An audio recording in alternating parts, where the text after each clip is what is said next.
Pero kailangan pa rin ito para sa tugtog.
Well, muli ho, magandang umaga sa bawat isa.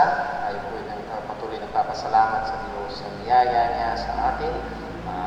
Tapos ng ating Sunday School kanina, at yun ho, ay nagre-resume ang atin pong gawain ng pagsamba. Bago tayo dumako sa ating paghahanda sa pagsamba, o tawag sa pagsamba, ilang mga announcements at paalala po para ho sa ating mga kapatiran. Una, at siguro alam na po ng lahat, we are now under MGCQ, and under MGCQ ay sa wakas di na ho naiwan ang mga religious gatherings. 50% ng capacity ng ating bahay-sambahan ay pinapayagan. And we are well under 50%, and we are observing patuloy ang mga binibigay kong pamantayan ng gobyerno. We have face shield, face mask, required po ito sa ating pagsamba. And alam ko ho, medyo hindi ganun komportable lang na hindi tayo sanay, pero unti-unti at para po rin yan sa ating pong pagpapanatili, hindi lamang ng ating sariling safety, kung hindi ilang pagmamahal din naman natin sa iba nating mga kapatiran. Laging nahandoon yung ating yung alcohol natin, hand sanitizer, and po yung ating ventilation, improve natin, patuloy tayong nag-iingat. Pray natin ng bawat isa. Pray mo natin Sister Jean. Yung iba mo sa inyo na narinig nyo, yung hiningi ko yung pahintulot nyo doon. Sabi ko, Sister Jean, nire-record ko, pwede mo ibigay yung prayer request mo sa mga kapatiran. At yun po yung pinoword ko po sa mga group chat po ng ating church. So, pray natin patuloy Sister Jean. At nawa ay kung tayo man ay palipapala ng Panginoon, if you will be a child of blessing to her, I would like to encourage us to do so. Sana ay huwag natin isipin, nakapagbigay na ako minsan, okay na yun. Well, sabi ng Bible, we therefore have opportunity. Patuloy yung oportunidad natin na gumawa ng mga. Hindi lamang Sister Jean ang pag-pray natin, hindi si Brother Dave. Ang mga nakaraan na atin po siyang nakausap ay alam ko, nakatungkay mo sila sa atin. Pag-pray natin siya, naging pananakit ng kanyang liig. At ito po ay hindi. At ang isa ko sa mga kailangan niya talaga ay yung botox fee na tinatawag. Ito yung ma-import na po agad. So, pag-pray natin ang ating kapatid po na ito. Pag umiinom naman daw siya ng pain reliever, nanghihina siya. Ito ang mahirap sa kanyang panagaya. So, pag-pray natin ang ating kapatid na si Monday. Pag yung iba natin mga kapatiran, sa third Friday sa ating prayer room, ang prayer request para kay Baby Truth na baka nakilala yung mga balikat. Yun din si Brother Jem, yung kanyang allergy ay medyo pumipindi. Pag-pray natin sa Panginoon. Maraming mga kapatid. Again, if you have prayer requests, please, you can forward it to me or maging sa ating Facebook group para po mag-pray ng mga kapatiran at para din po ma-update po tayo. And if you know, kung ilang mga kapatiran natin na merong mga bagay na dapat na mag-pray sa kanila, please, nag-pray po. Para po mailapit natin sa okay, Wednesday, time in the Word, 6 p.m. Friday, time in the Word, and prayer room after time in the Word, 6 p.m. Din po yan. Dawa magkasama-sama po tayo. Okay, so muli ho, sa ating mga kapatiran sa mga tahanan, live stream Baptist Church ay hindi pang palit sa Jesus Christ Baptist Church. Amen? So, ang panooban pa rin ang Panginoon tayo magkasama-sama. Salamat sa Panginoon. Medyo, ibig sabihin, nakikita ng gobyerno medyo mas safe na. At we are maintaining our safety, trying our best. Hindi naman physical safety. Hindi naman physical health. Maliwanag na sinabi ng Bible. With our spiritual health, isa sa mga kailangan talaga natin ay ang pag-ipon-ipon. So, nawa, tulungan tayo ng Diyos, bigyan tayo ng wisdom to balance and also sa pag-iingat para pareho natutunan ang mga bagay po. Okay, yun po ang ilan sa ating pong mga announcements and reminders. And next week pala, ang mga estudyante ay magsisimula na. Karamihan, October 5 ay bukas. Simula na ng online classes. So students, I would like to encourage you. Yung mga nakatutok sa ating mga live streaming, study hard and study for God's glory, not just grades. Hindi lang yung baon na nakataya dito, kundi maging yung ating pagtoo bilang mga Kristiyan. Kung tayo dadako sa ating pagsamba, tayo ay pupunta sa ating sandali ng katahimikan upang ihanda ang ating mga sarili sa pagsamba sa manalangin na natin.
Manalangin po tayo.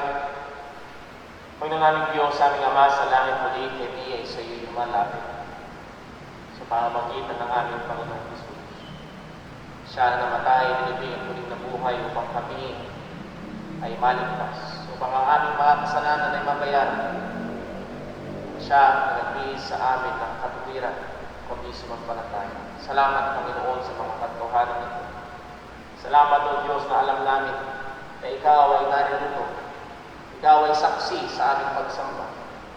Paalala mo sa amin ang katotohanan ito, O Diyos, na hindi lamang ang mga lumalabas sa aming bibig, kundi maging ang laman at kalagayan ng aming puso't kaisipan ay hayag sa iyong mga mata.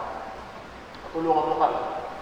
Tulungan mo kami na ang pagsambang ito ay hindi isang bagay na kasanayan lamang, hindi isang bagay na performance lamang. Kundi, Panginoon, tunay na maialay namin sa iyo matangkatang pagsamba. Aming mga sarili bilang haing buhay, banal at nagdudugod sa iyong harapan. Kaya, Panginoon, namin hiling ngayon na saliksikin mo kami, anumang kasalanan, anumang dumi, anumang paglabag sa iyong kalooban, o mga gawain na napabayaan. Tawarin po kami, O Diyos. Tulungan mo kami na lalo pang magkaroon ng uhaw at lutong sa pagsunod sa iyong salita. O Panginoon, nilagay mo sa aming puso ang lalo pang pagkatakot sa iyo at pagmamahal sa iyo. At Lord, ilagay mo rin naman sa aming mga puso ang lalo pang pagkamuhi sa kasalanan. Lalo na sa kasalanan na nakatangan pa sa aming mga laman. Tulungan mo kami na patuloy na patayin ang mga bagay na ito. Nagbibigay ng pagkabinuho sa banal na Espiritu. Panginoon, lahat nawa ng kapatid na mauwi sa iyo. Sa aming pag-awit, pagkakaloob, maging sa aming pananalangin, pakikinig ng iyong salita, ikaw patuloy na maitaas. Kaya mo kaming bubugin sa wangis ng aming Panginoong Kristo. Ingatan mo kami maging sa karamdaman na patuloy na kumakalat. We also remember to you, O God, our brethren, na nandun ang malabis na kahirapan ng katawan. Sister Jim, si Brother Dave, si Brother Romy Borromeo, ay pa namin mga kapatid at Panginoon, Lord, ikaw, ang ubos nakakaalam. Kagaya ng aming nabasa kanina, O Diyos, yes, kaming mga Kristiyano man ay hindi exempted sa epekto ng kasalanan maging sa katawan namin. Pero yes, may hinihintay kaming pag-asa. Pag-asa ang katubusan ng aming mga katawan. Alam namin na ito ay dahil sa ginawa ng aming Panginoong Jesus. Salamat po, O Diyos. Samahan mo kami, tulungan mo kami. Ingatan mo kami. Dalangin namin sa pangalan ng aming Panginoong Jesucristo. Amen. Tayo po sa iyo lahat, tayo po lumawin sa Panginoon.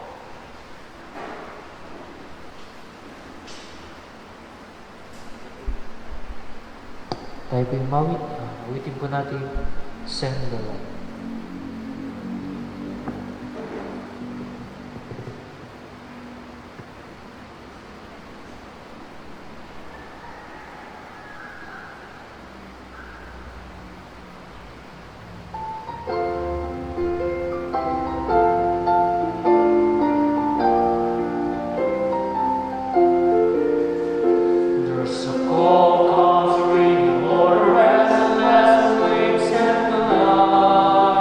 send the Lord.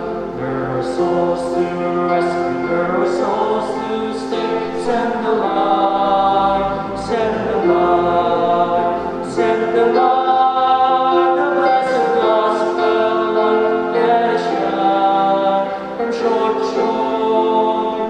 Send the Lord, the blessed gospel, Lord, let it shine forevermore. We have heard our Master come and call today. Send the Lord, send the Lord. And the golden offering at the cross we lay. Send the Lord, send the Lord, send the Lord. The blessed gospel, Lord, let it shine from shore to shore. Send the Lord, the blessed gospel, Lord, let it shine forevermore. Let us pray that this send the Lord, send the Lord, and the Christ our Spirit everywhere we go. Send the Lord, send the Lord, send the Lord, the blessed gospel, let it shine from shore to shore. Send the Lord, the blessed gospel, let it shine forevermore. Let us not grow weary in the work of love. Send the Lord, send the Lord. Let us gather troops for a round of love. Send the Lord, send the Lord. Send the blessed gospel, let it shine from shore to shore. Send the Lord, the blessed gospel, let it shine forevermore. Mantinig tayo kayo.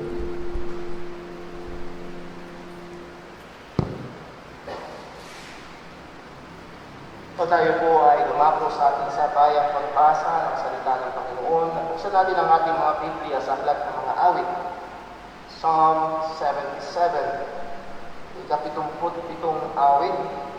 Babasahin mo natin mula talatang 12 hanggang 20. Psalm 77, verses 12 to verse number 20. Kung yung nakita, sabay-sabay mo natin basahin. Ready, read. I will meditate also of all thy word, and talk of thy doings. Thy way, O God, is in the sanctuary. Who is so great a God as our God? A God that doeth wonders. Thou hast declared thy strength among the people. Thou hast with thine arm redeemed thy people, the sons and Joseph. The waters saw thee, O God, the waters saw thee. They were afraid. The depths also were troubled. The clouds poured out water. The sky sent out a sound. Thine arrows also went abroad. The voice of thy thunder was in the heaven. The lightnings lightened the world. The earth trembled and shook. Thy way is in the sea, and thy path is in great waters, and thy footsteps are not known. Thou leddest thy people like a flock by the hand of Moses and Aaron. Walay po ng Diyos ang pagkabasa ng kanyang mga salita. Tayo po ay maling manalangin. O tunay, Panginoon, kagaya ng aming nabasa, Ikaw ay kakilang Diyos at kamangha-mangha ang gawa ng iyong mga kamay. Kamangha-mangha, Panginoon, ang aming mga nabasa sa iyong salita. Kung paano iniunat mo ang iyong kamay at iyong iniligtas ang iyong piniling bayan ng Israel. At lalo higit pa rito, Panginoon, kamangha-mangha ang iyong biyaya na ibinigay mo ang iyong bugtong na anak upang iligtas kami.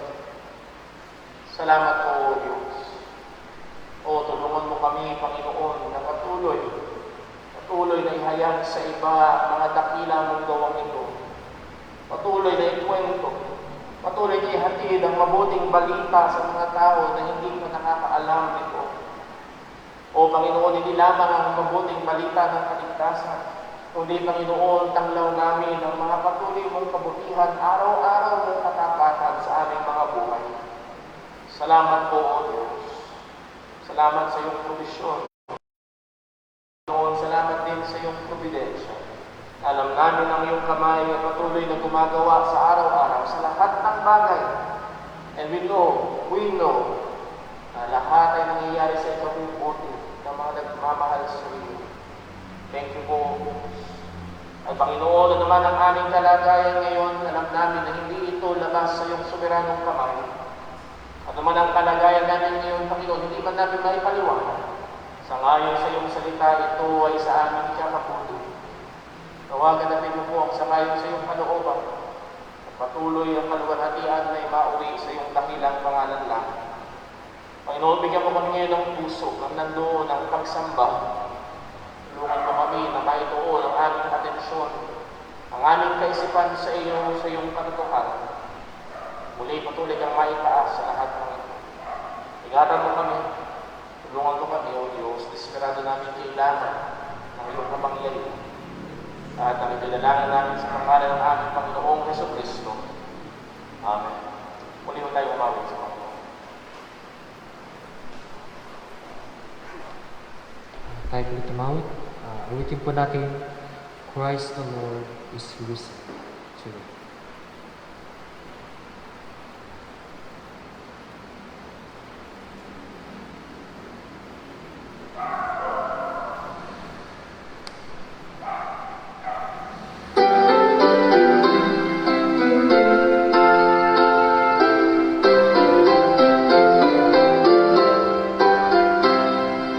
Christ the Lord is risen today.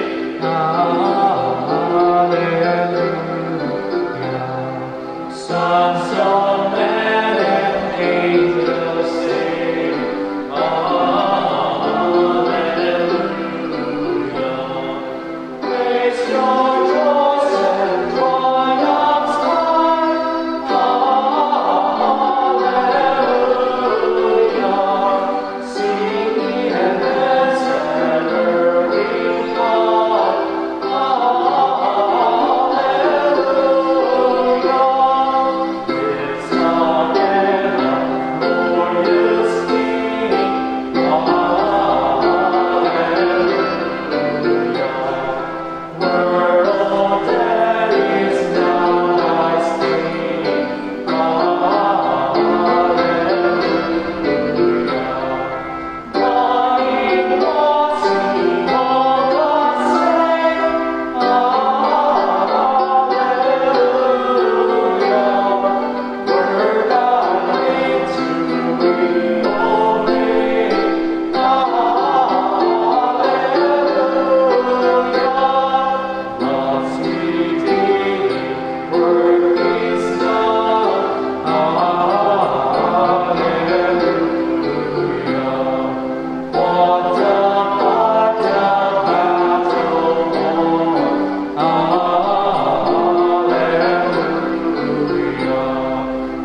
kaligayahan.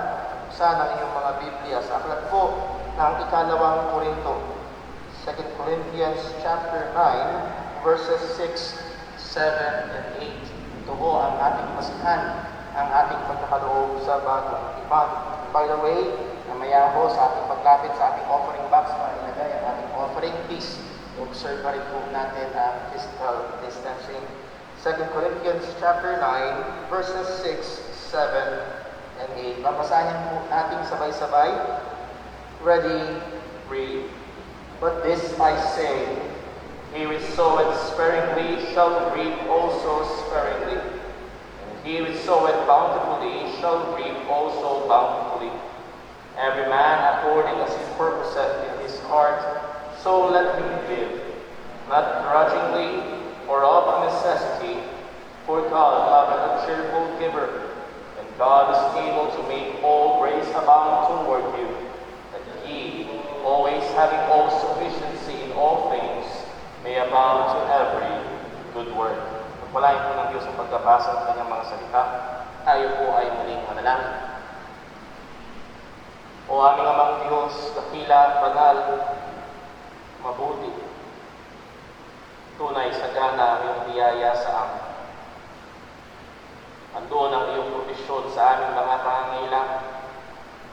Andoon ang iyong pagsustento ng buhay at malakasan.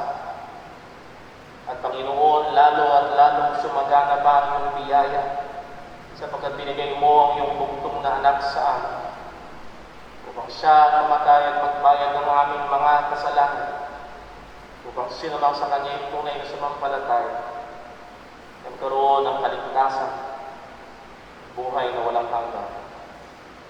At salamat po, O Diyos, sapagkat Ikaw rin ang kumilos. Binuksan mo ang puso upang aming sampalatayanan si Kristo.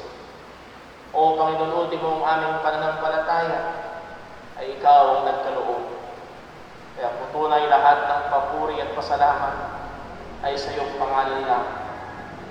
At Panginoon, higit pa rito, O Diyos, ay pinagpapala mo rin kami sa mga araw-araw naming pangangailangan.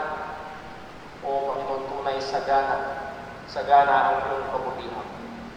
Kaya po, Panginoon, sa pagkakataon na ito, pinagkaloob na po kami ng pagkakataon na Ikaw sa pamagitan ng mga bagay na iyong pinagkaloob sa amin. Bantayan mo nawa po ang aming mga puso. Nawa ito, Panginoon, ay masumpungan mo na pusong nagmamahal, sumasamba, pusong may kagalakan na Ikaw ay maging sa pamagitan ng mga tinatangkilik namin na galing sa iyong mga kamay. Ama, muli aming hiling ang iyong patuloy na pagbibigay lakas maging sa aming mga kapatiran na hindi makadalo sa pagsamba. Alam namin, Panginoon, na doon ang panghihina, na doon ang mga challenges. Lord, we do pray for your grace. At sa aming pong pagbibigay ng panahon sa iyong salita, ito po nawa ang magpala. Turuan mo kaming patuloy, baguhin mo kaming patuloy sa wangis ni Kristo at sa kaluwalhatian ng iyong dakilang pangalan. Lahat ng dinalangin namin sa pangalan ng aming Panginoong Jesus. Amen.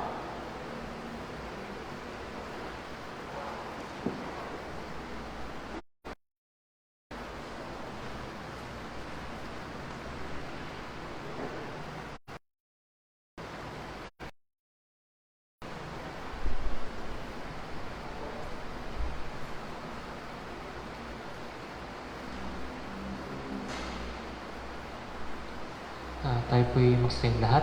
Tayo po'y tumawad sa Panginoon. Awitin po natin, All Hail the Power.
Magsipon na po lahat.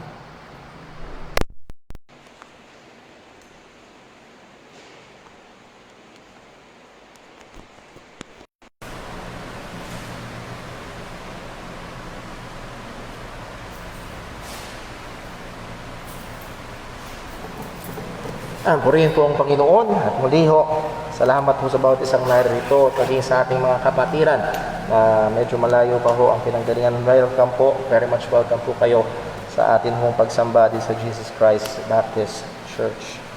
At tayo po'y dumako sa pag-aaral po ng salita ng Panginoon. Isa ho sa mga naging, I believe, New York Times bestseller ay isang aklat na ang pamagat ay when bad things happen to bad people, or to good people, sorry. When bad things happen to good people. Ang may akdaho ng aklat na ito ay walang iba kundi si Harold Kushner, isa siyang rabbi, isang Hudyo, at ito ay kanyang sinulat sapagkat naranasan niya ang isang malaking trahedya sa kanyang buhay. Namatay ang 14 anyos nilang anak dahil sa isang genetic disease. At ang kanyang sagot, kagaya ho ng ating napag-aralan kanina sa Sunday School, na sagot ng ilang mga tao sa problema ng evil or theodicy. At ang kanyang sagot ay ito, God does His best and God does His best and is with people in their suffering, but is not fully able to prevent it. That means He is not fully able to prevent evil.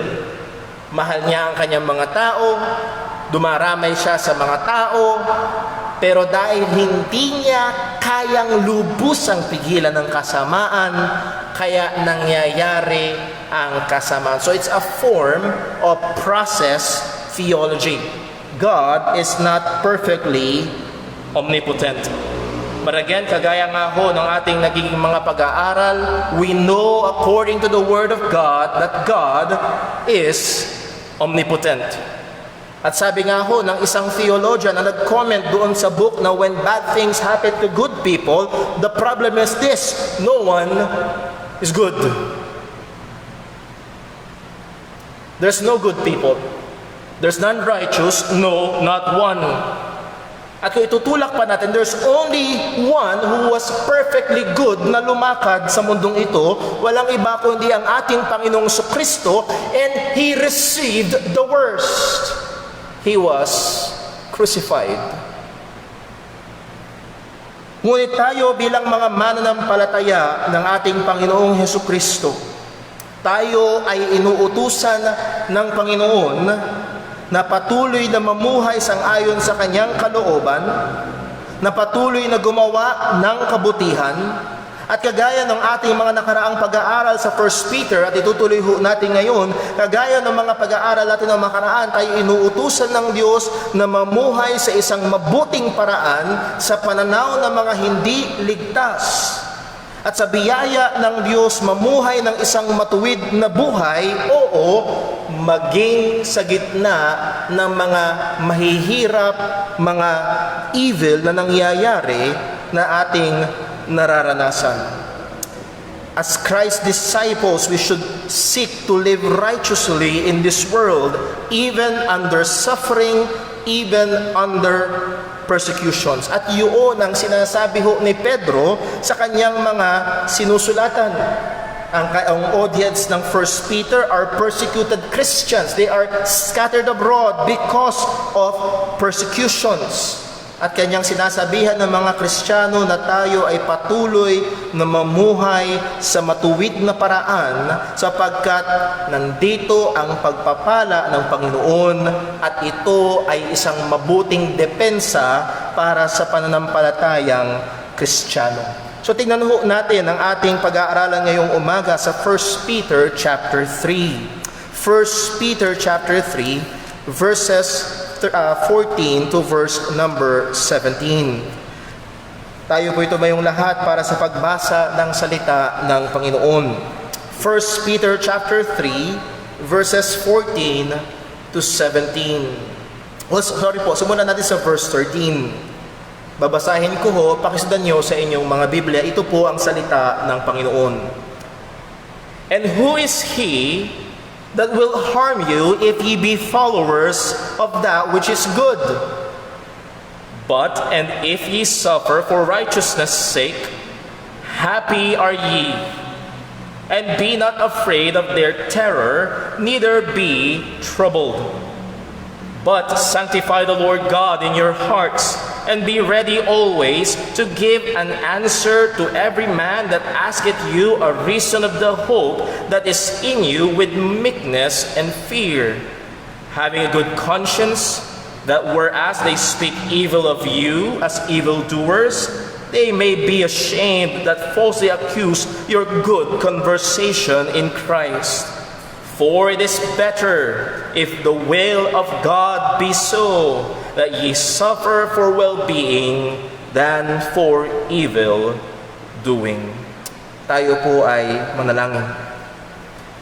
Panginoon Diyos, aming Ama, muli, kinikilala namin ang aming kakapusan, kahinaan.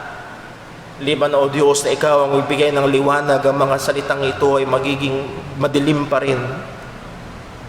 Liban na Ikaw, Panginoon, ang magturo ng mga kaalamang ito ay magiging kayabangan lamang. O nawa gamitin mo itong makapangyarihan sa amin ngayon upang patuloy kaming hubugin sa wangis ni Kristo. Upang patuloy mo kaming magamit sa kaluwalhatian. At lahat ng ito, O Diyos, ay sa'yo namin inihiling. Sa pangalan ng aming Panginoong Hesukristo. Amen. Ano po magsiupo ang lahat. Ito ang ating pinakamensahe ngayong umaga. A righteous life lived out by Christ's disciples is both a blessing and a good defense for the Christian faith. At yung sinabi ho natin kanina, ang isang matuwid na pamumuhay na ibinubuhay ng mga tagasunod ni Kristo ay parehong pagpapala at mainam na depensa para sa pananampalatayang Kristiyano. Again, as we have said, ang audience ni Peter ay persecuted believers. At kanyang pinapaalala sa kanila na sila man ay nireject ng sanlibutang ito at kitang-kita yon sa pamamagitan ng persecution na ibinibigay sa kanila. Ang Diyos naman ang pumili sa kanila. They may be rejected of the world but they are chosen of God. Buksan lang natin muli sa chapter 2 verse 9. 1 Peter chapter 2 verse 9. And what did Peter said? But ye are a chosen generation, a royal priesthood, an holy nation, a peculiar people. That word peculiar people means a people of His own possession. Pagmamay-ari ng Diyos. That ye should show forth the praises of Him who hath called you out of darkness into His marvelous light, which in time past were not a people, but are now the people of God, which hath not obtained mercy, but now have obtained mercy. And we looked at this passage, we studied this passage na patong-patong na biyaya ng Diyos nung tayo ay Kanyang iniligtas, tayo ay Kanyang pinili, and sa Kanyang pagkapili sa atin, tayo ay Kanyang tinubos, at tayo ay sabi ng ni Pedro, we are royal priests of God. And that is both royalty and priesthood. Si David, he is a king but he is not a priest. But sa ating mga believers, we are royal priesthood. Therefore, we can offer sacrifices to God through our Lord Jesus Christ. The point is this, we are God's people. Tayo man ay isinusuka ng sanlibutan, ang mga mananampalataya man ay tinatanggihan ng sanlibutan, tayo ay mga tao ng Panginoon. We are heavenly citizens. Kaya nga ho ang sabi, tuloy natin sa verse number 11, Dearly beloved, as I beseech you as what? Strangers and pilgrims. Because we are God's people and not of the world, we are truly strangers and pilgrims in this world. Tayo ay mga estranghero. Tayo ay mga foreigner sa sanlibutang ito. At bilang mga tao ng Diyos na hindi taga rito sa sanlibutan, ngunit nabubuhay pa rin sa sanlibutan, we are commanded sa verse 12, having your conversation honest And that word conversation is the way of life sa ating pamumuhay. At paano daw tayo dapat mamuhay? Honest. And ang ibig sabihin niyan is in a good way, in a pleasing manner, sa isang paraan na mabuti. Ang ating pamumuhay daw ay dapat mabuti among Gentiles. And in this context, ang pinapatukulan sa Gentiles is unbelievers. Dapat daw ang Kristiyano ay mamuhay sa isang mabuting paraan sa harapan ng mga hindi mananampalataya. So as heavenly citizens, pinag-aralan natin mula verse 13 hanggang 17, chapter 2, we must live in submission to worldly authorities. Magpailalim tayo sa mga otoridad. That's why may face mask tayo, may face shield tayo, may physical distancing tayo sa church, may limitation ng ating, because God commands us. Our obedience sa IATF is our obedience also to God. Na hanggat na hindi ito kumukontra sa tinuturo ho ng salita ng Panginoon. And then next, sa chapter 2, verses 18 to 25, we saw that as heavenly citizens, we must submit to our, not just earthly government, but also to our earthly masters. Dahil may mga Kristiyano na servants, and they should still submit to their masters. At isang magandang aplikasyon na ito ay sa workplace. Meron tayong mga kapatiran na nagtatrabaho sa tinatawag ng iba na secular job. Pero ang sabi ni Apostol Pedro at ni Apostol Pablo na ang mga Kristiyano, yes, maaaring meron kang earthly master, but obey your earthly master as your obedience also to Christ. So hindi lamang yung pagtatrabaho sa loob ng church ang paglilingkod sa Diyos. Yung pagtatrabaho sa mga kumpanya sa labas at ginagawa mo ito sa kaluwalhatian ng Diyos, that is a form of serving Christ. And the earthly or the heavenly citizen must do or must behave in a righteous way sa kanyang pakikitungo sa workplace. And as heavenly citizens in the world also, we must submit in the home. So, sa community, we must submit to the authorities. Sa workplace, nandun din dapat ang submission. Also, in the home, sa chapter 3, verses 1 to 7, na kung saan ang sinabihan ng wives, submit to the husband. And again, ang context nito is believer to unbeliever. Hindi porket, Kristiyano na ako, anak na ako ng Diyos, ako yung sa Panginoon, hindi na kita kikilalanin, hindi na ako magpapasakop sa iyo. Meron pa mga tao, ang hari ko ay si Kristo, hindi ako susunod sa presidente. No. Nuutusan tayo ng Diyos na magpasakop pa rin. Kung paano sinabi ng Biblia na ang ulo ng Kristiyano ay si Kristo, hindi pa rin nawawala ang katotohanan na ulo ng asawang babae ang kanyang asawang lalaki. At inuutusan pa rin tayo ng Biblia na mag-submit, and the wife should submit to the husband because that's the design of God. And according also to the design of God, the husband must fulfill his duty to the wife. Ang ganda ng pag-aaral natin sa verse 7, likewise, ye husbands, dwell with them according to knowledge. That is, dwell with your wives according to knowledge. And again, the context of this ay ito. Your conversation should be good before the Gentiles. Ito ay mga pakikitungo natin sa hindi mananampalataya. And then lastly, pinag-aralan ho natin sa chapter 3 verses 8 to 13, how should heavenly citizens in this world should have a proper attitude and relationship with other fellow heavenly citizens. Sa ating mga kapwa, mananampalataya. Verse 8, finally, be ye all of one mind, having compassion one of another, love as brethren, be pitiful, be courteous. So nahandoon ang ating mabuting kalooban sa ating mga kapatiran, nahandoon ang ating hindi pagganti ng masama, verse 9, kapag tayo ay nagawan ng masama, and that ng context nito ay sa mga mananampalataya. Ay ibig sabihin, mangyayari pa rin, nakakagawa pa rin ng kasalanan ang Kristiyano. Kaya nga paulit-ulit ang paalala ng Biblia, forgive one another, have patience with one another, because we are not perfect. We will sin, we will offend. At ang tarang utos sa atin ng Diyos ay huwag gumanti ng masama, kundi tayo ay magpatawaran sa isa't isa. And then lastly, nakita natin verses 10 hanggang verse number 13 o hanggang verse 12 is our Christian view of life, the heavenly citizens' view of life. Verse 10, for he that will love life and see good days. Alam niyo ho, minsan napaparatangan ng mga Kristiyano to be so heavenly minded, to be of no earthly good.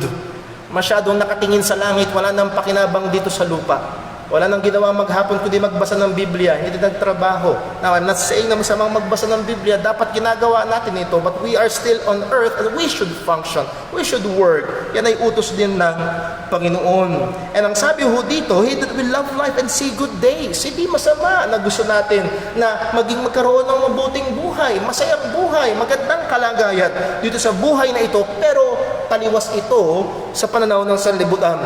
Ang pananaw ng sanlibutan, ang mabuting buhay ay mayaman. Ang pananaw ng sanlibutan, ang masayang buhay ay malaya kang nagagawa ang iyong gusto kahit ito ay kasalanan. Pero ang pananaw ng isang mamamayan ng langit ay ito, paano mararating, paano magkakaroon ng mabuting buhay? Ang sabi niya, let him refrain his tongue from evil and his lips that they speak no guile. Nababantayan ng ating bibig. At ang sabi ni James, as we have seen, ang taong nakapagkokontrol ng bibig, nakokontrol doon ang pagbabantay ng ating kabanalan, ng ating pakikitungo sa kapwa. Verse 11, let him eschew evil and do good. Layuan ang masama, avoid ang masama, not just avoid evil, at maraming mga tao masipag doon. Brother Paul, wala akong ginagawang masama. Pero dito natapos ang utos ng Panginoon. And do good. It is not enough that the heavenly citizen is not doing evil. We must be actively doing good. Bilang mga Kristiyano, bilang mga mamamayan ng langit, bilang mga tao ng Diyos, we must be doing good. Let him seek peace and ensue it. So ang isang mamamayan ng langit dito sa lupang ito, hindi nagdedeklara ng gera. So yes, may labanan tayo. Napag-aralan natin kanina sa ating Sunday school, but we wrestle not against flesh and blood. Spiritual ang ating labanan. But as we deal with people, as we relate with other people, ang sabi, let us seek peace and ensue it. Paghabulin natin, panatilihin natin, protektahan natin ang kapayapaan. Hindi dapat katangian ng Kristiyano ang pagiging war freak. Kung meron dapat malumanay, mahaba ang pasensya, at yan ho ay utos sa atin palagi ng salita ng Panginoon. So we get the picture. The picture of the heavenly citizen on earth, binasa sa verse number 13. Sabi, dalawa ang ating punto ngayong umaga. Una ho ay ito, a righteous life is a means of blessing. A righteous life is a means of blessing. And then pangalawa, a righteous Christian life is a means of apologetics. That's a technical term at pa-explain ho natin yun mamaya. So a righteous life is a means of a blessing. Verse number 13. And who is he that will harm you if ye be followers of that which is good? If we obey, if we live out yung sinabi ng Biblia sa verse 8, well, we'll be followers of that which is good. We will be doing that which is good. At ang sabi ni Apostol Pedro, sino ang gagawa sa inyo ng masama kung ang sinusunod nyo ay kabutihan, kung nabubuhay kayo ng may katwiran? And again, this is a rhetorical question. Supposed to be, ang gobyerno na ititatag ng Panginoon ay hindi laban sa mabuti, kung hindi kalaban ng masama. Ay isang komentarista ang nagsabi, even the sinful world generally tolerates good people. Yes? Kahit ang mga makasalanang tao, kapag mabuti ang isang tao, ay generally hindi nila ginagawa ng masama. Again, generally. At hindi yun laging nangyayari. At dahil tayong mga Kristiyano ay hindi lang basta quote-unquote mabuting tao dito sa mundo, tayo ay mga tao ng Panginoon. Tayo ay mga taong pinili ng Diyos para sa Kanyang sarili. We may be living in a good way. We may be striving to live righteously as we relate even to unbelievers. Pero totoo pa rin ang sabi ng salita ng Diyos, yea, 2 Timothy chapter 3 verse 12, yea, and all that will live godly in Christ Jesus shall suffer persecution. That's one of the big difference. Bakit makakaranas pa rin ng kasamaan ng isang Kristiyano? And maaaring meron sa atin naranasan na ito. Mabuti ang pakikitungo natin sa ating kapitbahay o sa ating katrabaho at mainam ang ating relasyon at maganda at maganda at maganda. Pero once na nalaman nila na tayo ay Kristiyano, tagasunod ni Kristo at seryoso tayo sa pananampalataya, nandun na ang hidwaan. Yes? It happens. Even in the family. So naroon ang katotohanan na dumaranas ng paggawa ng masama ang mga Kristiyano na maaaring gumagawa ng mabuti.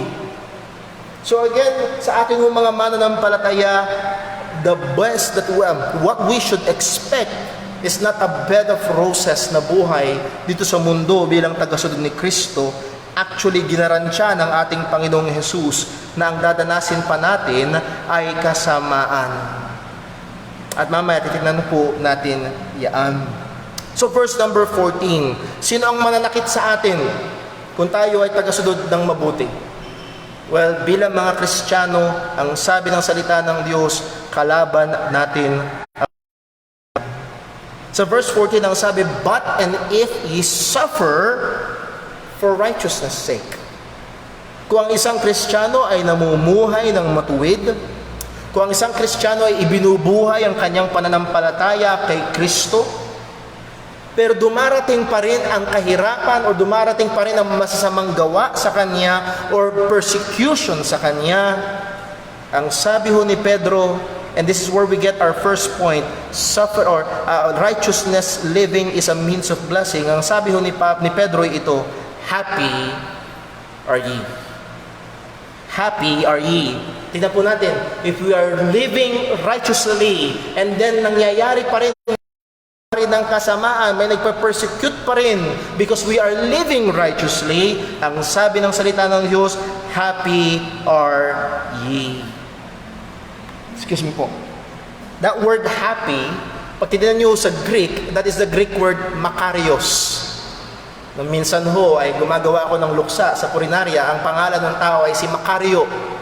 At ang ibig sabihin nun ay ano? Happy. And not just the word happy, buksan na natin sa Matthew chapter 5. Meron pa hong isang salita na madalas na ginagamit sa English word kaysa sa word na happy. Sa Matthew chapter 5 verse 3. Ano po ang sabi? Blessed are the poor. And that word blessed is the word makarios. Blessed are the poor. Blessed are they that mourn. Blessed are the meek. Blessed are they which do hunger and thirst after righteousness. Blessed are the merciful. Blessed are the pure in heart. Blessed are the peacemakers. Happy, happy, happy. To be truly blessed, to be truly happy. Hindi lang ito masaya na ikaw ay tumatawa na tila baga walang problema. Hindi ito isang buhay na lagi ka lang nakangiti na nais sabihin ng iba na pag Kristiyano, kasalanan yatang nakasimangot o kasalanang umiiyak. That's not so. To be truly happy, ang ibig sabihin nito is to know, to have the joy and the happiness in knowing that there is peace between you and God. In knowing that God is not your enemy. In knowing that you are a child of God. In knowing na ikaw ay tupan ni Kristo at walang makakaagaw sa iyo. In knowing na hindi ka kaaway ng Diyos kung hindi kaibigan. That's the true meaning of being blessed. At minsan ho sa ating mga Kristiyano, tayo nahuhulog sa kalagayan na pag alam natin, pag sinabing blessing, ito ay material lamang. Pero ang sabi ho ni Pedro, balik tayo sa 1 Peter chapter 3, if ye suffer for righteousness' sake, you are blessed. Ikaw ay mapalad. Now the question is this: how? How is a Christian who is doing or living righteously blessed kung siya'y dumaranas ng masasamang mga bagay na ginagawa sa kanya? Ang sabi ho, when we can say, again coming from Matthew chapter 5, kung nahandyan pa rin ho kayo, una, a Christian who is living righteously yet suffering persecution is blessed because there are heavenly rewards for him. May gantimpala sa langit para sa kanya. Sa verse 12, Matthew chapter 5, rejoice, simulan natin sa verse 11, blessed are ye when men shall revile you and persecute you and shall say all manner of evil against you falsely for my sake. Rejoice and be exceeding glad, for great is your reward in heaven, for so persecuted they the prophets which are before you. Listen po. Yes, I thank God na sa atin noong sitwasyon sa Pilipinas, very minimal ang nararanasan nating persecution. May mga Christian churches sa ibang mga lugar na habang sumasamba sila, ikakandado yung pintuan at susunugin yung church. But mga kapatid, let us see the Word of God. There is a reward for them na wala ang mga Kristiyano na tila baga palagay na palagay at hindi dumaranas ng pag-uusig. They are blessed. Matuwid ang ating Diyos. Sila na mga mas nagbata ng kahirapan. Yes, lahat tayo ay ligtas. Pero merong reward ang Panginoon sa kanila. I'm not saying now we seek persecution. Godly in Christ Jesus, there will be persecution. At kung yun ay darating sa atin, we are truly blessed because one, there is a reward for heaven for us. Two, we are blessed if you suffer persecution for righteousness' sake. Why? You know that you are not of the world, but chosen of Christ from the world. Alam natin na tayo ay pinilig ng Panginoon. Well, let's just go to the Word. John chapter 15, verse 19. John 15, verse 19. Ano po ang sabi ng ating Panginoong Jesus? If ye are of the world, what? The world will love his own. Kaibigan ko, ikaw ay nagkiklaim na Kristiyano, ngunit mahal na mahal ka ng sanlibutan, hindi ito isang bagay na dapat mong ikatuwa. Dapat mong saliksikin ang iyong sarili. The world will love his own, but because ye are not of the world, but I have chosen you out of the world, therefore the world hateth you. Natural kamumuhian ng sanlibutan na ayaw kay Kristo ang mga taong tagasunod ni Kristo. Natural. Tayo man ay gumagawa ng mabuti, pero dahil ayaw nila kay Kristo na ating sinasamba, tayo ay gagawan nila ng masama. So it is a token of Christ from the world. Now, I'm not saying na basta dumadanas ka ng kahirapan sa mundong ito, kay Kristo ka na. No. But if you are truly a believer of Christ, you truly believe the gospel, anak ka ng Panginoon, ka sa biyaya ng Diyos sa abot ng iyong makakaya ng matuwid na paraan, pero ikaw pa rin dumaranas ng persecution o pag-uusig, you are blessed because Christ has chosen you from the world. And then pangatlo, we are blessed because we are partakers of the sufferings of Christ. Partakers of... Alam niyo ho, yun minsan namamangha ako. Minsan, hindi ko maalala kung anong K-pop group, pasensya na ho, pero yun napanood ko sa balita, anong K-pop group yung pumunta dito sa Pilipinas, at itong mga daang mga tao sa init ng ulo, araw, pipila sila doon. Alang-alang sa K-pop group. Willing silang mahirapan. Alang-alang sa K-pop group. Nahirapan ako, nakipagsiksikan ako, pero nakita ko siya. Buksan lang mo natin sa Acts chapter 5.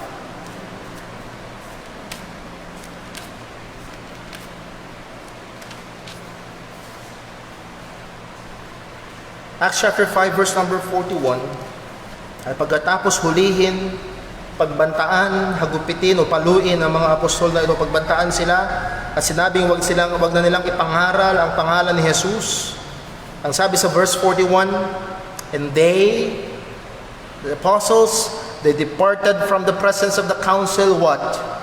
Rejoicing that they were counted worthy to suffer shame for His name.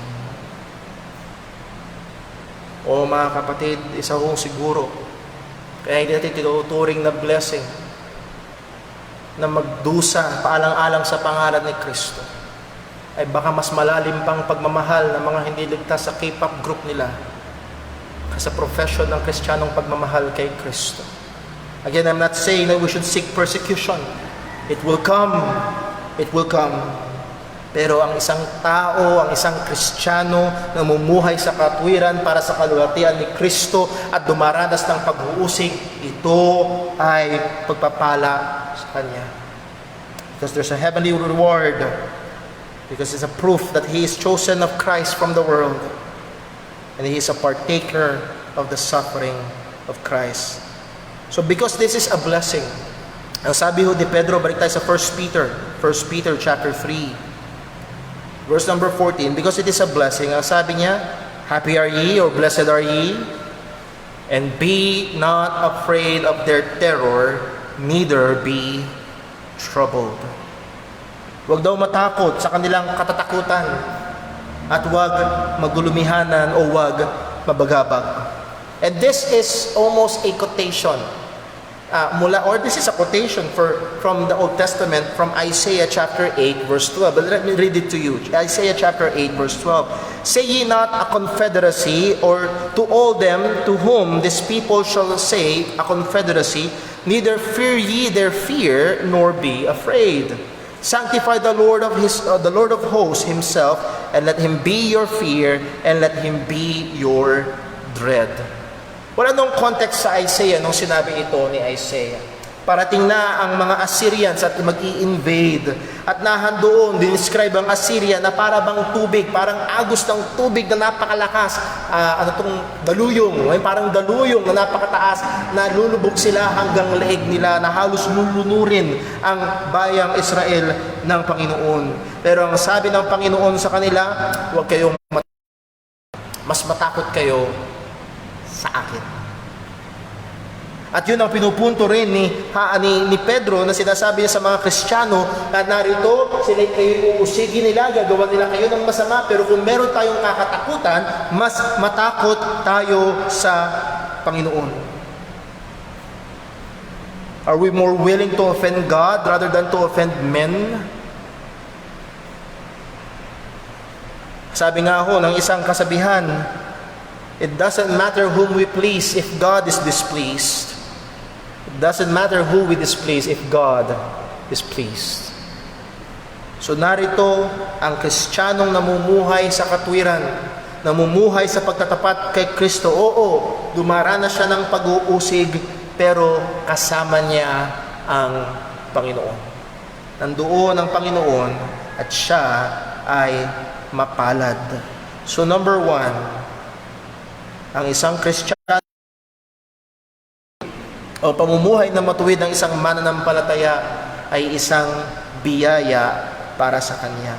So let me encourage each and every one of us, mga kapatid.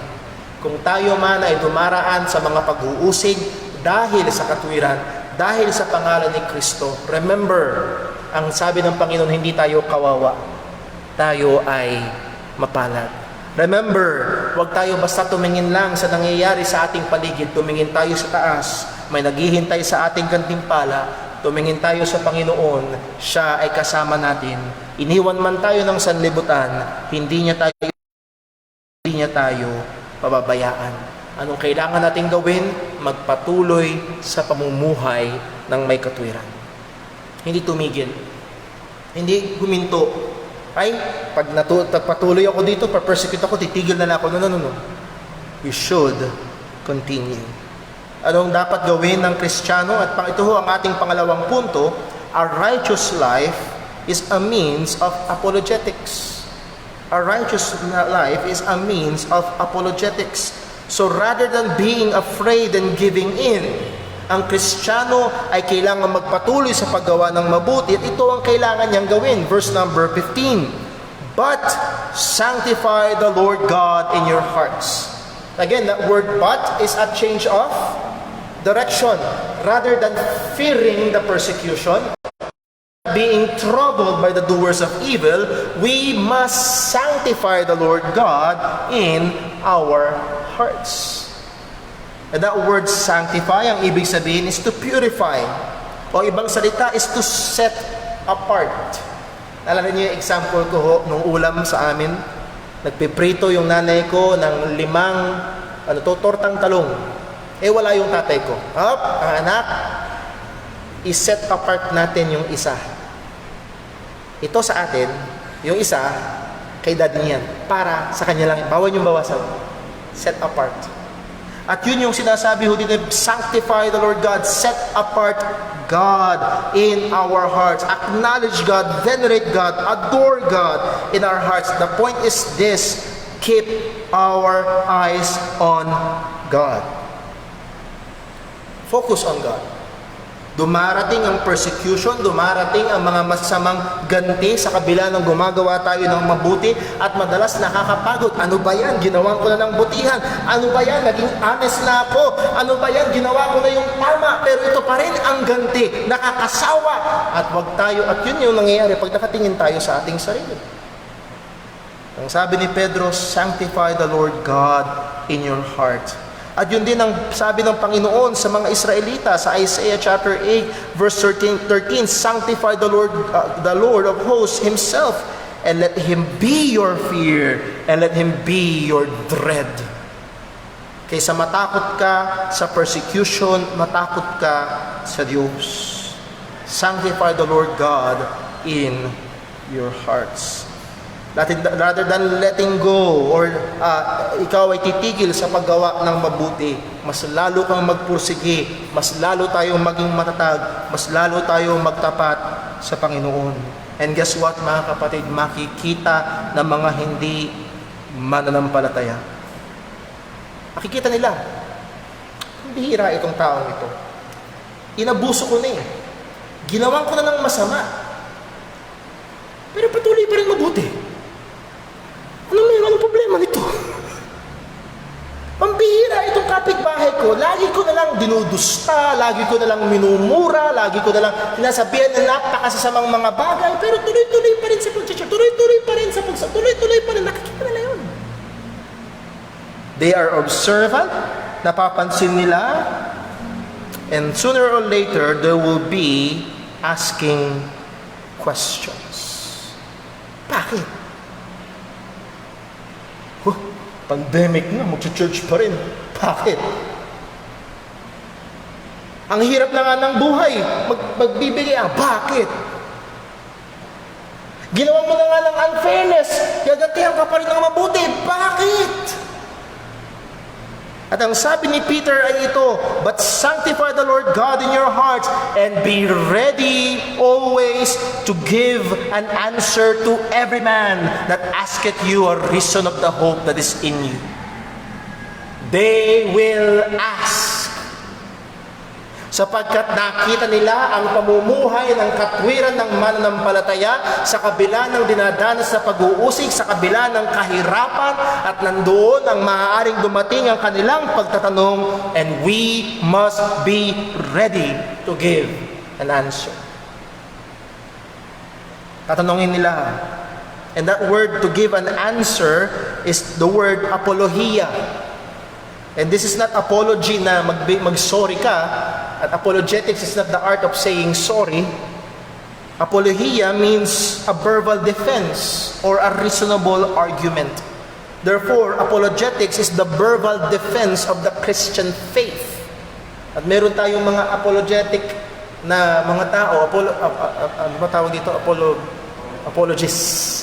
Hindi sila yung tagahingi ng sorry, kundi sila yung tagapagtanggol ng pananampalatayang Kristo. They engage with discussion, they reason with other faiths para ipakita that Christian faith is true.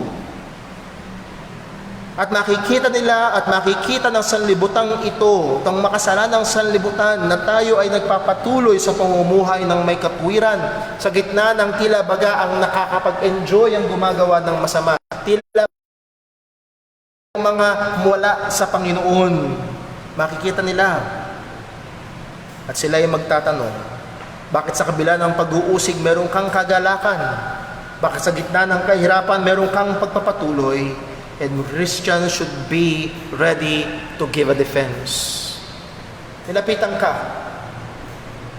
Bakit nag-church ka pa rin? Nagagalit yung pastor ko. Kapaluin kasi ako ng nanay ko pag di ako nag-church. Bakit masaya ka pa rin? Yung ginawa sa'yo ni sa kabila ng ginawa, bakit okay ka pa rin? Anong meron? Ganun ba? Nais ko pakita sa'yo. Ito yung meron. Meron kasi akong pag-asa. Meron kasi akong sinasampalatayanan. Meron kasing Diyos na nakakakita.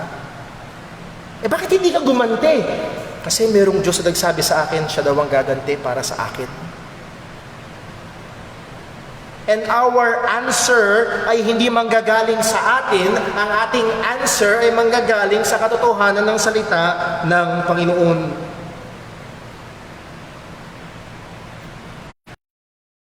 Merong araw-araw na pag-atake sa Ebanghelyo.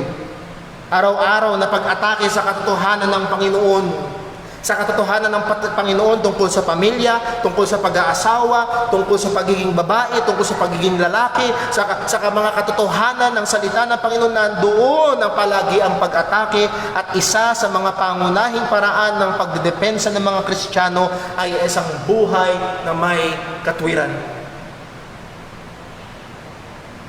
Dahil kung hindi matuwid ang pamumuhay, hindi magsisimula ang dialogue. Kung hindi nila nakikita na tayo ay namumuhay sang-ayon sa ating pananampalataya, paano sila magiging interesado na tayo tanungin tungkol sa pag-asa na meron tayo? At tayo bilang mga Kristiyano ay dapat maging handa na ipakipaglaban ang ating pananampalataya kung kinakailangan. Again, ang sabi ho ni Jude sa chapter 1 verse 3, Beloved, when I gave all diligence to write unto you of the common salvation, it was needful for me to write unto you and exhort you that you should earnestly contend for the faith which was once delivered unto the saints. We must be able to contend for the faith. Ipagtanggol ang pananampalataya. We must be able to give an answer. Sagutin ang mga nagtatanong sa atin. Yes, masarap, mabuti, maganda kung alam natin ang mga pagrarasod, alam natin ang salita ng Panginoon, pero isa sa pinakamahusay ay isang mabuting pamumuhay. 1 Peter chapter 3, you remember, sa verses 1 hanggang verse 6, ang isang Kristiyanong asawang babae na mayroong asawang lalaking hindi mananampalataya pero ayaw niya makinig sa salita ng Panginoon, ayaw niya makinig sa Ebanghelyo. Anong sabi ni Pedro? Mrs., mag-submit ka. Mrs., ipakita mo yung pamumuhay ng maayos ng mabuting Kristiyanong babae. At maaaring ito ang gamitin ng Panginoon para buksan ang puso ng lalaking hindi mananampalataya. So mga kapatid, a righteous life is a good apologetic. Depensa sa pananampalataya. And if by the providence of God may lumapit sa atin at may nagtanong sa atin at oo, maaaring may makipagdiskusyon pa sa atin, ano ang attitude natin dapat sa pagsagot? Ang sabi ni Pedro, with meekness and fear. With meekness, that word meekness meaning gentleness. maamo. Mayroong mga Kristiyano, kapag tinanong mo patungkol sa pananampalataya at medyo challenge mo ang kanilang pananampalataya, lumalabas agad ang pangil. Gentleness, not vicious, with grace, with patience, nahandoon ng pagpapasensya. Not just that, with fear, and that means respect. At maaaring yes, sila'y nag-i-espouse ng maling doktrina, and you don't need to respect the wrong doctrine, but you should respect the person who is also made in the image of God. At minsan nahuhulog ang mga Kristiyanos dito, lalo na sa online, dahil iba ang paniniwala ng isa, ganun na lang kung lapastanganin ang katagkatao ng iba. And that should not be so. There should be fear with meekness and fear toward that person, with meekness, gentleness, and respect toward that person. Naalala ko ho ang patotoo, hindi ko na eksaktong maalala kung sino at yung mga salita na sinabi ni Ravi Zacharias. Meron siyang kausap, at ang kausap niya ay isang mataas na leader ng isang Islamic radical group. Ang sabi niya, kinausap niya ng may paggalang.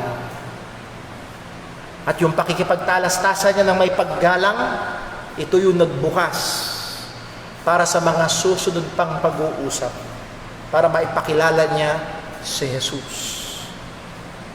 With fear, with respect. So a believer must give an answer of the reason of the hope that we have in Christ with fear, with meekness, and fear. So tapusin ho natin hanggang verse number 17. Verse 16, having a good conscience, that whereas they speak evil of you, as of evildoers, they may be ashamed that falsely accuse your conversation in Christ. Isang mahalaga pa ay having a good conscience. Mabuti, malinis na konsensya. We must maintain a healthy conscience in our dealing with those who oppose the Christian faith. Dapat nahandoon ang malinis na konsensya, ay gumagamit ng mga underhanded na mga paraan para manalo sa mga argumento, sa paninira. Hindi tayo dapat magresulta sa paninirang puri para tila baga manalo sa pag-aargumento. Whereas they speak evil of you as evildoers, what? They may be ashamed that falsely accuse your good conversation in Christ.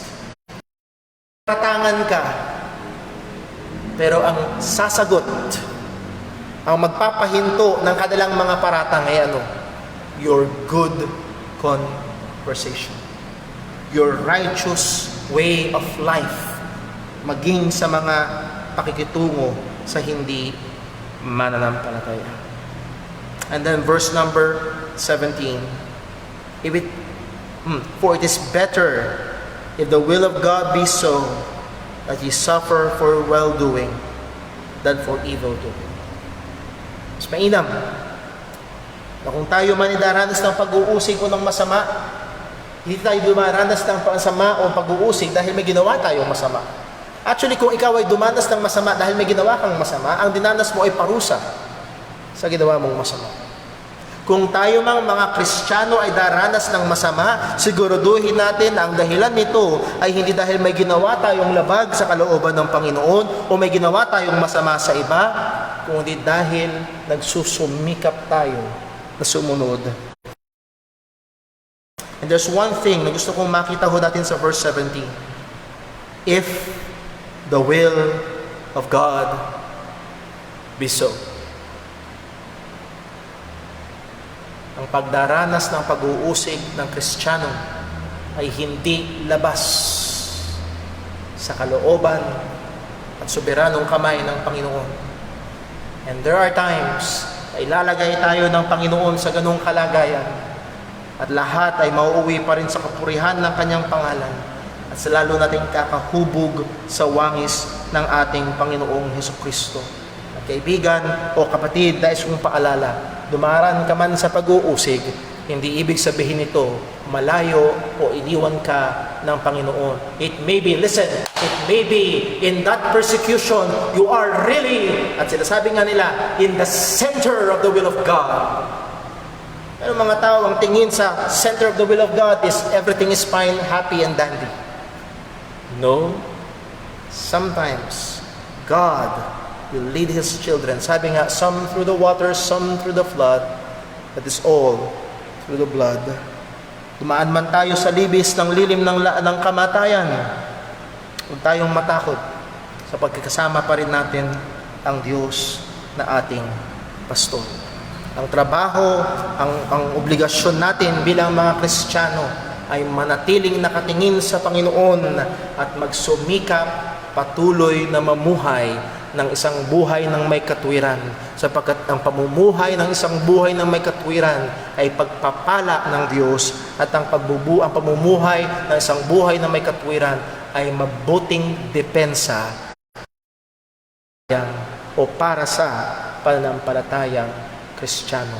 Mga kapatid, nawa ang buhay natin bilang Kristiyano ay hindi bala ng mga hindi Kristiyano na pang-atake sa atin. Ano niyo ibig sabihin? Brad, Kristiyano ka, di ba? Opo. Bakit yung katrabaho ko Christian din daw? Siya yung undertime. Siya yung nagnanakaw sa office. Di ba magka-church ka? Nakuha niyo ho? Yung buhay ay nagiging pangbato sa pananampalatayang Kristiyano. Hopefully, hindi ho maging ganun sa atin. Sa biyaya ng Panginoon. Kung yung buhay natin, kapag sinabi yung pangalan at sinabing Kristiyano, ay yung Kristiyano, alam ko, Kristiyano yun, wala nga akong masabi. Patuloy nga, ginagawan pa ng mabuti. Patuloy na siya pa yung sumusunod sa mga patakaran ng kumpanya. Okay ang taong yan, nakikita ko talaga, Kristiyano siya. Again, forgive me for repeating, but hindi ko makalimutan yung patotoo ng ating kapatid na si Brother Edgar Kiambao. Nasa Panginoon na siya. Pero si Brother Edgar Kiambao ay katrabaho ng isa nating deacon, si Brother Totoy Ganas. At nakita ni Brother Edgar yung naging pagbabago sa buhay ni Brother Totoy. Pag break time daw, nagbabasa ng Bible, hindi na sumasama sa mga happy nila. Nagbago, kakaiba ito, meron ng kakaiba. Kay Toti, ang tawag nila kay Brother Totoy. May kakaiba kay Toti. At nung isang araw, nung may sakit na si Brother Edgar, inimbitahan ni Brother Totoy, Brad, tara sa church namin. And because of the life, ginamit ng Panginoon yung mabuting pamumuhay ng ating kapatid. Dumating dito si Brother Edgar, at alam niyo na ho nangyari, sunod hanggang sa umuwi siya sa Panginoon. Kahit na namimilipit siya sa sakit sa kanyang cancer. Kasi remember, nakaupo dyan si Brother Edgar, habang nangangaral ako, minsan gaganon na lang siya. Namimilipit siya sa sakit. Pero nung nakilala niya si Kristo, at ginamit ng Diyos ang buhay ni Brother Totoy para maging depensa at para magbukas para sampalatayanan din niya ang ating Panginoong Jesus. Mga kapatid, ang pamumuhay ng may katwiran ay mabuting depensa at mabuting paraan ng paghahatid ng Ebanghelyo. Nawa ang paghahatid natin ng Ebanghelyo o ang ating evangelism ay hindi lamang pag may opisyal na programa ang church, kundi ang ating araw-araw na pamumuhay ay araw-araw na paghahayag ng Ebanghelyo sa paraan ng pakikitungo natin sa iba. Let's pray. Panginoon naming Diyos, aming Ama sa langit, O Diyos, salamat sa katotohanan na kami ay pinili mo para sa iyong sarili. Salamat sa katotohanan na kami ay yung tinubos para yung maging mga tao, para maging mga pagmamayari mo. Salamat po, O Diyos, na kaming mga mananampalataya ay hindi na taga rito sa sanlibutang ito. Tulungan mo kami, O Diyos. Tulungan mo po kaming mamuhay sang-ayon sa iyong kalooban, sang-ayon sa iyong mga kautusan. Tulungan mo kaming mamuhay ng may katwiran hanggang kami ay narito sa mundong ito. At Panginoon, dumanas man kami ng pag-uusig. Tulungan mo kaming patuloy na tumingin sa iyo at sumunod sa iyo. At salamat, O Diyos, sapagkat alam namin hindi kami karapat-dapat Pero narito ang iyong pangako, mapalad ang taong dumaranas ng mga kasamaan alang-alang sa iyong pangalan at sa katwiran. Salamat, O Diyos. Lubos at lubos ang iyong pagiging mabiyaya. At nawa, Panginoon, patuloy mo rin kaming tulungan ng aming mga buhay bilang mga mananampalataya ay maging kagamitan para hindi ikasira ng pananampalatayang Kristiyano, kundi lalong maging pagtatanggol sa pananampalataya na aming tangan-tangan. O nawa, tulungan mo kami, O Diyos, sa mga panahon na mayroong mga taong nagtatanong o kine-question ang aming pananampalataya. Bigyan mo kami ng wisdom, but at the same time, Lord, give us meekness and patience sa pakikitungo, sa pagsagot sa mga tumatanong sa amin. Lord, muli, lahat ng ito'y mauwi sa kapurihan ng iyong pangalan. Salamat po, O Diyos. Salamat po na sa kabila na kami ay isinusuka ng sanlibutan, alam namin na kami ay may kapayapaan sa iyo. Tulungan mo katotohanan ito. Ingatan mo kami, O Diyos, maging sa gitna ng pandemyang ito. Nawa, Panginoon, tulungan mo kami na sa papaano mang paraan patuloy naming maipakita, maihayag ang Ebanghelyo sa paraan ng aming pamumuhay, maging sa gitna ng pandemya. Lahat ng ito ay sa iyo namin hinihiling sa pangalan ng aming Panginoong Hesukristo. Na tayo po ay tumiyong lahat, na tayo po ay aawit ng ating closing song.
Thank you very much po, mga kapatid. Also, Brother Robert, thank you sa inyong presence. Mamaya po, thank you for coming. And salamat po sa mga isang narito. Patuloy kami pag-pray ang ating mga gawain. Also sa Wednesday, paalala po sa ating mga kapatid na dito sa Righteous Game Wednesday, 6 p.m. at time in the Word. Also 6 p.m. on Friday. Yung time in the Word, katapos po na yung ating prayer room gawa. Tayo po ay magkasa. Muli ho, sa ating mga bayan ng Santa Maria, acquired ng face mask at face shield. Tayo bilang mga Kristiyano ay hindi magkomportable, pero ito'y pagsulit natin sa Panginoon at pagsumikap po tayo na gawin ito. God bless po.